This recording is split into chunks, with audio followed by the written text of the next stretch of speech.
കൈലാസാദ്രീശകോണേശ്വരവെടിതോടെ സ്ഫാടികേ മണ്ഡപേ സന്മാതങ്കാരാദിപീഠോപരിപരിലസം സേവ്യമാനം സുരൗകേ ജാനുസ്തം വാമഭാഗം മൃഗോപരശം ജ്ഞാനമുദ്രം വഹം തം നാഗോദ്യോദ്യോഗവേഷം തതനൃഷിണേ ജ്ഞാനമീശാനമീഢേ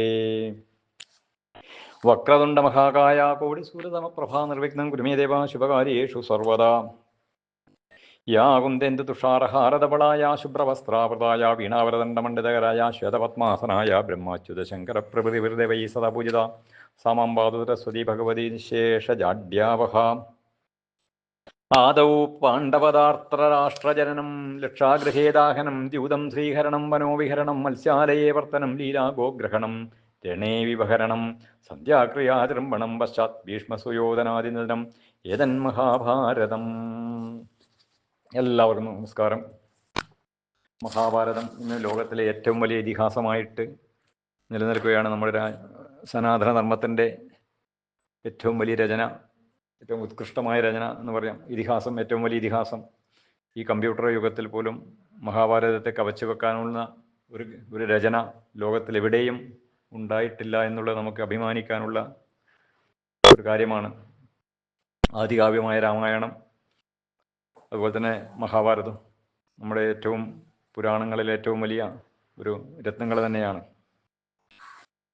മഹാഭാരതം ഉപകഥകൾ പോലും എഴുതിയിട്ട് ഓരോ കഥാപാത്രത്തെ പോലും എടുത്തെഴുതിയിട്ട് പലർക്കും പല പുരസ്കാരങ്ങളും പേരും പ്രശസ്തിയും കിട്ടിയവരുണ്ട്. എം ഡി വാസുദേവൻ നായർ, അതുപോലെ തന്നെ കുട്ടിക്കൃഷ്ണമാരാർ, ഇങ്ങനെ പലരും മലയാളത്തിലായാലും മറ്റു കൃതികളിലും മറ്റു ഭാഷകളിലുമൊക്കെ തന്നെ പല കൃതികളും ഉണ്ടായിട്ടുണ്ട്. മഹാഭാരതം അത് ശരിയായ ഗ്രന്ഥം വായിച്ചു തീർക്കാൻ ഒരുപാട് ദിവസങ്ങൾ വേണം. പക്ഷെ നമ്മൾ കിളിപ്പാട്ടാണ് ഇവിടെ നിന്ന് വായിക്കുന്നത്. കിളിപ്പാട്ടിൽ 18 പർവ്വങ്ങൾ, 18 പർവ്വങ്ങൾക്കും പൗലോമം, ആസ്തികം എന്നുള്ള 2 ഭാഗങ്ങൾ കൂടി കാണാം എഴുത്തച്ഛൻ എഴുതിയത്. അത് ഭാഗവത മഹാത്മ്യം പോലെ ആയിരിക്കാം. രാമായണ മഹാത്മ്യം, രാമായണത്തിൽ രാമായണ മഹാത്മ്യം ഒക്കെ ഉണ്ടല്ലോ, അതുപോലെ എല്ലാ ഗ്രന്ഥങ്ങളിലും മഹാത്മ്യത്തെ പറ്റി പറയും. അതായിട്ട് നമുക്ക് കരുതാം, അതിൻ്റെ സംഗ്രഹം ആയിട്ട്. ഇവിടെ നമുക്ക് 18 പർവ്വങ്ങളാണെങ്കിൽ ഭഗവത്ഗീതയിൽ 18 അധ്യായങ്ങളാണ്. അതുപോലെ തന്നെ അയ്യപ്പന് 18 പടികളും. ഇതൊക്കെ തന്നെ നമ്മുടെ പുരാണത്തിൻ്റെ ഒരു 18 എന്നുള്ള സംഖ്യയാണ് കാണിക്കുന്നത്. ഇന്നിവിടെ എനിക്ക് വ്യാഖ്യാനിക്കാനുള്ള പ്രതിപാദിക്കേണ്ടത് പൗലോമത്തിലെ പാരാശരാഖ്യൻ മുനി 4-ാം പർവ്വത്തിൽ ചൊന്നാൻ വൈരാട രാജ്യം തന്നിൽ ധർമ്മജാതികളെല്ലാം തുടങ്ങി പദ്യങ്ങളും അന്നദ്വയം നിശ്ചയം 7000 ഹൃദ്യങ്ങളാ വേദ്യങ്ങൾ അനവദ്യങ്ങളല്ലോ എന്ന് പിന്നീട് ഭീഷ്മപർവം ചൊല്ലുവാൻ ചുരുക്കി ഞാൻ 2 പർവ്വങ്ങളെ പറ്റി ചുരുക്കിയൊരു വിവരണം അതിനെപ്പറ്റിയാണ്. അത് ആദ്യത്തെ സംഗ്രഹത്തിലുള്ള കാര്യങ്ങൾ പറയേണ്ടതാണ്. വിരാട രാജ്യത്തെ നമുക്ക് അറിയാം, കള്ളച്ചൂതൽ കൗരവന്മാർ പാണ്ഡവന്മാരെ തോൽപ്പിച്ചു. ശകുനിയുടെ കള്ളച്ചൂത് കളി. പക്ഷെ ധർമ്മപുത്രരെ സത്യസന്ധമായിട്ടാണ് ചെയ്തത്, അതുകൊണ്ടാണ് തോറ്റുപോയത്. അതിന് വ്യവസ്ഥ പ്രകാരം 14 വർഷം വനവാസവും 1 വർഷം അജ്ഞാതവാസവും ചെയ്യണം. അങ്ങനെ വനവാസം കഴിഞ്ഞു. പിന്നീട് അജ്ഞാതവാസത്തിൻ്റെ കാലമാണ്. വനവാസത്തിൻ്റെ ഒടുവിലാണ് യമധർമ്മ രാജാവ് പാണ്ഡവന്മാരുടെ അടുത്ത് ഒരു കൊക്കിൻ്റെ രൂപത്തിൽ വന്ന് പരീക്ഷിക്കുന്നൊരു കഥയുണ്ട്. വെള്ളം കുടിക്കാൻ പോകുമ്പോൾ യക്ഷനായിട്ട് വന്നിട്ട് അവിടെ പാണ്ഡവന്മാർ ഓരോരാളായിട്ട് വെള്ളം കുടിച്ചു. കൊക്ക് പറയുന്നത് കേൾക്കാതെ, യക്ഷൻ പറയുന്നത് കേൾക്കാതെ വെള്ളം കുടിക്കുന്നു. എല്ലാവരും മരിക്കുന്നു. അവസാനം ധർമ്മപുത്രർ മാത്രം ബാക്കിയാവുന്നു കാട്ടിൽ വെച്ച്. അവസാനം എൻ്റെ ചോദ്യത്തിന് ഉത്തരം പറയണമെന്ന് പറഞ്ഞിട്ടാണ് ധർമ്മപുത്രർ എല്ലാം പറഞ്ഞു കൊടുക്കുന്നു. അവസാനം ഒരു വരം നേടുന്നുണ്ട്. ഞങ്ങൾക്ക് 1 വർഷം ഇനി തൻ്റെ പിതാവായ ധർമ്മധരാണെന്ന് മനസ്സിലാക്കിക്കൊണ്ട് ഒരു വരം നേടുന്നു. അജ്ഞാതവാസം കഴിക്കണം, അതേ വീട് പറ്റിയ സ്ഥലം. അന്നേരം പറയുന്നത് വിരാട രാജ്യത്തേക്ക് പോയിക്കോളൂ, അവിടെ ആരും നിങ്ങൾ തിരിച്ചറിയില്ല എന്നുള്ള വരം കൊടുക്കുന്നുണ്ട്. അതിനിടയിൽ തന്നെ ഉർവശി ശാപം ഉപകാരപ്രദം എന്ന് പറയുന്ന അർജുനനൊരു ശാപം ഉണ്ടായിരുന്നു. സ്വർഗരാജ്യത്തിൽ ദേവേന്ദ്രൻ്റെ അടുത്തെത്തിയപ്പോൾ അവിടെ ഉർവശി ശപിക്കുന്നുണ്ട്, തന്നെ വിവാഹം കഴിക്കണമെന്നുള്ള അഭ്യർത്ഥന കേൾക്കാത്തതുകൊണ്ട്. ഉർവശാപം അർജുനന് ഉപകാരപ്രദമായി.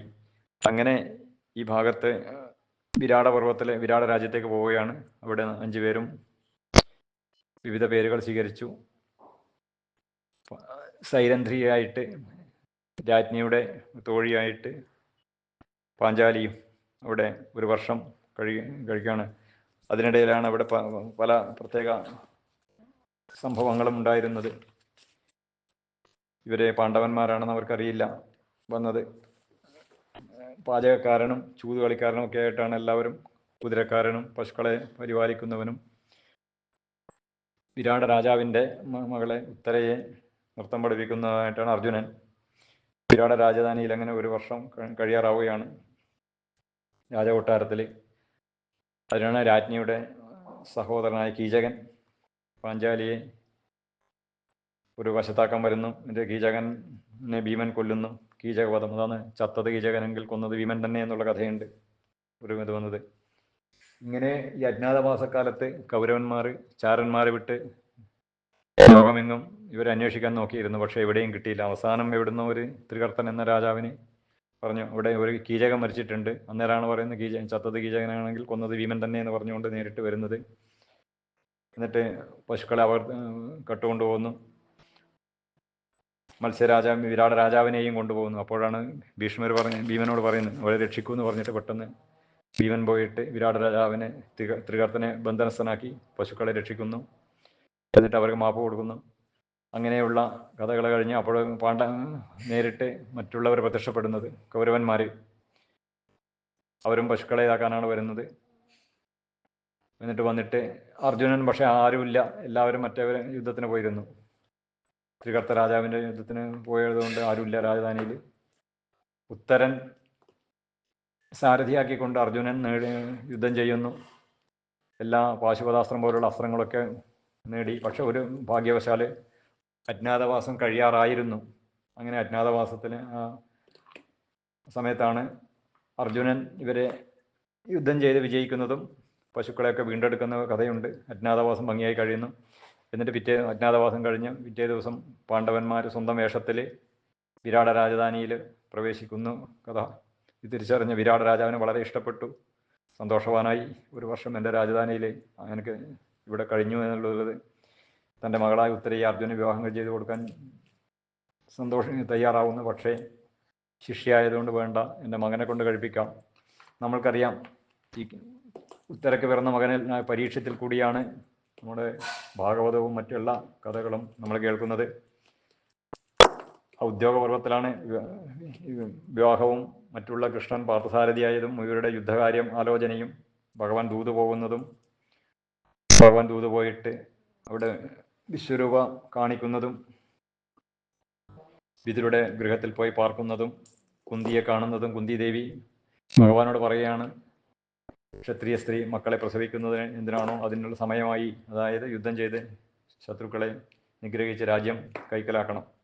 ശ്രീകൃഷ്ണ ഭഗവാൻ തന്നെ കർണനെ പാട്ടിലാക്കാൻ, ധർമ്മത്തിൻ്റെ പക്ഷത്തേക്ക് പാട്ടിലാക്കാൻ ഒരു ശ്രമം നടത്തുന്നുണ്ട്. നീ കുന്തിപുത്രനാണ്, പാണ്ഡവന്മാരുടെ ജ്യേഷ്ഠനാണെന്ന് പറഞ്ഞുകൊണ്ട്.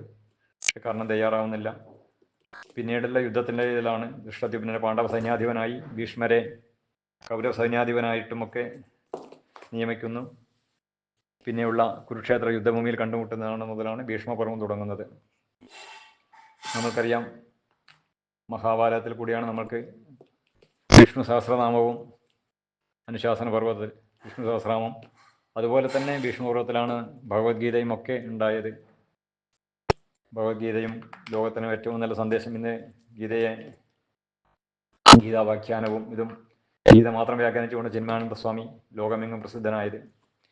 ഇങ്ങനെയുള്ള തുടർന്നുള്ള ദിവസങ്ങളിൽ നമ്മൾക്ക് വിശദമായിട്ട് തന്നെ കേൾക്കാം. ഇവരെല്ലാവർക്കും വളരെ ഭക്തിയോടുകൂടി കേൾക്കാൻ എല്ലാവർക്കും അവസരം ഉണ്ടാകട്ടെ എന്ന് പ്രാർത്ഥിച്ചുകൊണ്ട് നിർത്തുന്നു.